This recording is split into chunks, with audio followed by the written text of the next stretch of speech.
Welcome everyone, I'm Jordan Sharp. I am back from vacation and I am loving the NBA Summer League right now, getting some great games from some of these young players and even some veterans that are still trying to make some rosters. So Utah and Orlando Summer Leagues are over and we're into the Las Vegas Summer League, the granddaddy of them all. I'm getting some great information on where you could be putting your bets here for the Rookie of the Year future odds coming up this season. Of course, this was one of the deeper drafts in recent memory.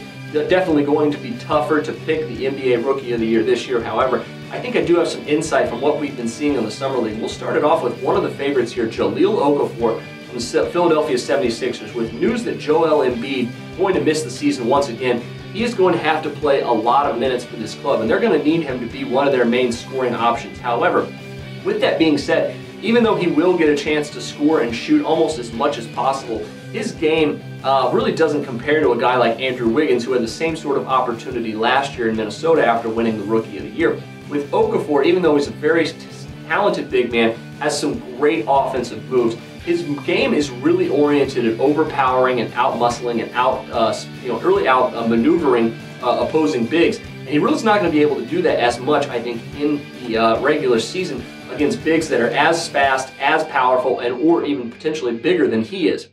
I really like Okafor's game, but we have seen in the past that the NBA Rookie of the Year is a very, very, very tough award to win if you are a big man. In fact, in the last 12 seasons, only 2 bigs have won the Rookie of the Year. Emeka Okafor was the first one. He, of course, won the year after LeBron James won it. And then Blake Griffin, after, of course, missing what should have been his rookie year, ended up winning it in the first full year that he played back in 2009 and 2010.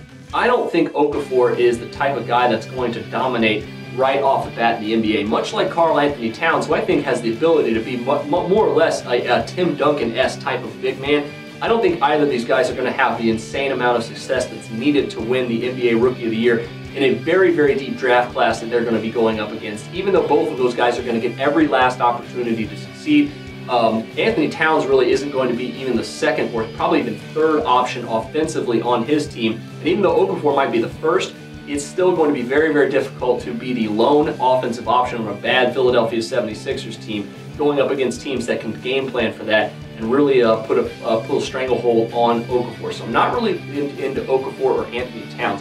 D'Angelo Russell's the next guy kind of up, who's looking at around 3 or 4 to 1, and his odds have been climbing with his summer league performance as a guy from Ohio State that really reminds me of Mike Conley, and it's not just because that he is from Ohio State and is left-handed. This kid can really shoot it, really play defense, and is potential to be a star in the NBA. However, he also has Kobe Bryant to contend with here on this Lakers team, as well as a couple of other guys like Randall and everybody else on that club who could potentially take some touches away from him. Now, he's probably my favorite right now, but there are a few other guys that I've had my eye on here in the Summer League that are a little bit more of a long shot, that are potentially bringing insane amount of value to this Rookie of the Year contest, guys that haven't really been talked about as much.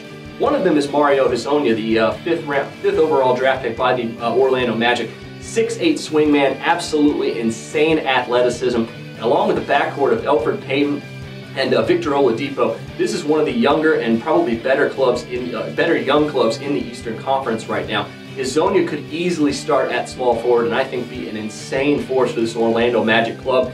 Like I said, his athleticism is good enough to where he can score in double figures, I think, every night for this club and really be an insane option on both ends of the floor for this club. And right now at Paddy Power, they have him at 17 to 1. If you take a look at OddsChecker, there's been a lot of movement in his NBA odds here after the first Orlando Summer League, because he was all the way at 17, 18 to 1 at most books, and now he's down under 10 to 1 at the other ones, except for Paddy Power, who still has him up there at 17 to 1. I would think that is insane value for a guy who really is going to get every opportunity to succeed in Orlando. Is going to have some great guys setting him up as well. And with defenses contending with the Victor Oladipos and the like over in Orlando, Hezonja could be an excellent value for the Rookie of the Year here if he continues some of his run here. Another guy that's really been climbing up the odds is Emmanuel Mudiay. Of course, he fell all the way to the Denver Nuggets, and with the potential that they could trade Ty Lawson, he could have every opportunity in the world to score the basketball and dish it. Of course, he had a double-double with 19 and 10 assists the other night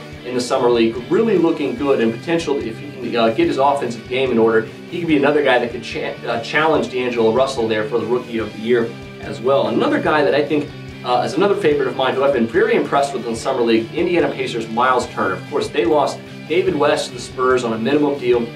They traded Roy Hibbert to the Lakers for a second-round pick. They are really out of bigs right now, and even though they have some guys that are going to be able to play, I think Miles Turner is going to get every opportunity in the world, not only to start for the Pacers, but potentially play 28, 30 minutes a game, be a force on both ends of the court, blocking shots and rebounding on one end, as well as scoring on the other end. He has some solid offensive moves. He's got a nice jump hook that he's been exhibiting here in Summer League, and at 25-1 or even 35-1 in a couple of other books, he's been steadily rising as well. A week ago, he was 50-1 at a couple of books, and now down to 35 to 25-1, depending on which book you're looking at. But Miles Turner could be that long shot. I know I just said that bigs don't win the Rookie of the Year very much, but he's a guy that's going to get every last opportunity, as well as some of these other guys, to really put his mark on the Rookie of the Year competition this year. But that'll do it for me this time. Make sure you check out some of my NBA Future Odds updates as well today. But until then, I'm Jordan Sharp, and this has been another edition of the Sharp Game.